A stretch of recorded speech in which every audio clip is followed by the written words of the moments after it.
Assalamualaikum warahmatullahi wabarakatuh. Selamat pagi, salam sejahtera untuk kita semua. Apa kabar sahabat YouTube dimanapun Anda berada? Semoga semuanya baik-baik saja, sehat walafiat, tak kurang satu apapun, lancar rezekinya, amin ya robbal alamin. Yang punya hutang agar segera lunas hutangnya, amin. Kembali lagi dengan channel YouTube Sawit dan satu info mengenai Timnas Indonesia. Hasil Timnas Indonesia tadi malam U23 menang 0-1 atas Filipina U23. Timnas Indonesia U23 untuk sementara unggul 1-0 atas Filipina. Timnas unggul 1-0 di babak pertama. Dengan demikian Timnas Indonesia berhasil mengamankan satu tempat di babak semifinal Piala AFF U23 2025. Kepastian ini diraih setelah skuad Garuda Muda menundukkan Filipina U23 dengan skor tipis 1-0 di Stadion Gelora Utama GBK Jumat 18 Juli 2025 tadi malam. Gol kemenangan Timnas Indonesia U23 tercipta melalui gol bunuh diri yang dicetak oleh pemain Filipina Rosquillo pada menit ke-24. Gol tunggal ini sudah cukup untuk mengantarkan Kadek Arel dan kawan-kawan melenggang ke babak 4 besar turnamen bergengsi ini.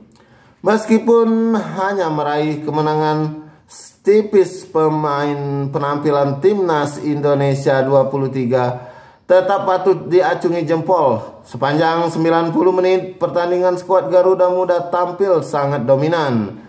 Statistik membuktikan keunggulan mereka. Penguasaan bola mencapai 69% berbanding 31% milik Filipina U23. Tak hanya itu, dari segi peluang, Jens Reven dan rekan-rekannya juga tampil mencolok. Untuk bisa lolos ke semifinal, Raihan Hanan dan kawan-kawan hanya tinggal butuh hasil imbang lawan Malaysia. Hasil imbang lawan Malaysia bakal membuat Garuda Muda punya catatan 7 poin di tangan. Catatan poin itu tidak akan mungkin dikejar oleh Filipina meski mereka menang atas Brunei di laga terakhir. Bila menang lawan Brunei, poin maksimal Filipina hanya akan menjadi 6 angka. Dalam format Piala AFF U23 2025, hanya juara grup yang sudah memastikan diri langsung lolos ke semifinal. Total ada 3 grup, yang berarti ada 3 negara yang bakal memastikan diri lolos ke semifinal, sedangkan 1 slot lainnya akan jadi milik runner-up terbaik. Kondisi tersebut jelas membuat cara paling aman untuk lolos ke semifinal dengan menjadi juara grup. Terlebih grup A memainkan laga terlebih dahulu, sehingga bila hanya jadi runner-up, maka Garuda Muda masih harus menunggu hasil laga di grup B dan C. Di atas kertas, 2 hasil imbang di grup B dan C sendiri menguntungkan runner-up grup A. Pasalnya Thailand dan Vietnam diprediksi bakal menyapu bersih kemenangan di 2 laga yang mereka mainkan. Namun bila ternyata kejutan terjadi di 2 grup tersebut, otomatis hitung-hitungan runner-up terbaik menjadi lebih memenangkan. Indonesia akan menghadapi Malaysia pada Senin 21 Juli 2025. Sementara untuk info lainnya, penuhi syarat membela Timnas Indonesia, striker Liga Belanda ini baru saja mencetak gebrakan dan menjadi sorotan di Eropa. Seperti diketahui, Timnas Indonesia masih harus berjuang di putaran keempat kualifikasi Piala Dunia 2026 untuk mengamankan tiket lolos. Berdasarkan hasil undian yang berlangsung di Kuala Lumpur, Malaysia, Kamis 17 Juli 2025, Timnas Indonesia tergabung di grup B bersama tuan rumah Arab Saudi dan Irak. Jelang pertandingan krusial tersebut, Timnas Indonesia mendapatkan kabar buruk dengan absennya ujung tombak andalan Oleh Romeni. Pelatih Timnas Indonesia Patrick Kluivert mengonfirmasi bahwa Oleh Romeni dipastikan absen dari skuad Garuda Patrick Kluivert memastikan cedera oleh Romeni akan butuh waktu lama untuk pulih setelah menjalani operasi di Belanda pada Kamis 17 Juli 2025. Ole Romeni mengalami cedera engkel saat membela Oxford United di Piala Presiden 2025. Hal ini membuat Ole Romeni harus menepi cukup lama, bahkan saat timnas Indonesia kembali berlaga di mulai September 2025 mendatang. Tentu saja pukulan besar bahwa Ole Romeni tidak akan berpartisipasi di laga-laga nanti, ujar Patrick Kluivert.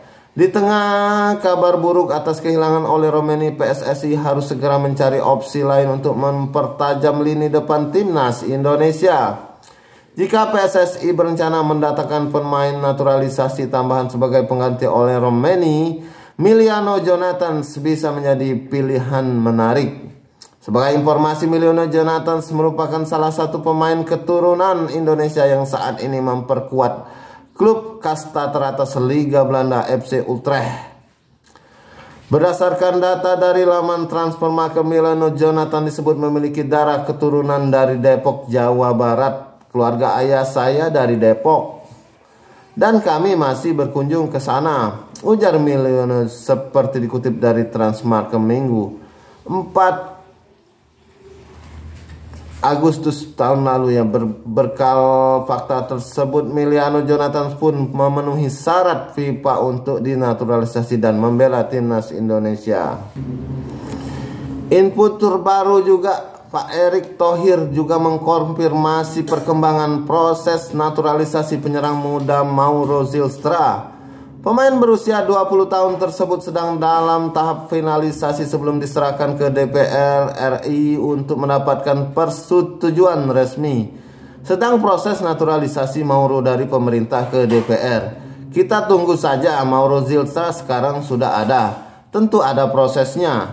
Nah, dia umurnya 20 tahun. Tapi di sepak bola modern, Lamine Yamal saja masih muda bisa bagus. Tapi jangan kecepatan, biarkan dia main dulu di U23. Siapa tahu bagus, lanjut Erick Thohir. Nama-nama seperti Miliano Jonathans, Jairo Riddlewood hingga Denzel Bergen kembali mencuat sebagai kandidat kuat pemain keturunan yang sedang dibidik PSSI.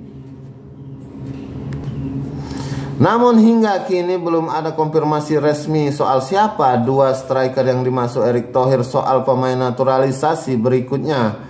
Jika proses ini rampung dalam waktu dekat, timnas Indonesia bisa memiliki amunisi tambahan untuk menghadapi ronde keempat kualifikasi Piala Dunia 2026 zona Asia. Skuad Garuda tergabung di grup B bersama tuan rumah Arab Saudi dan Irak. Pertandingan ini akan berlangsung single match pada Oktober 2025 mendatang. Baik sahabat YouTube dimanapun Anda berada, demikian dulu info mengenai timnas Indonesia. Selamat ya buat timnas U23 berhasil mengalahkan Filipina 1-0.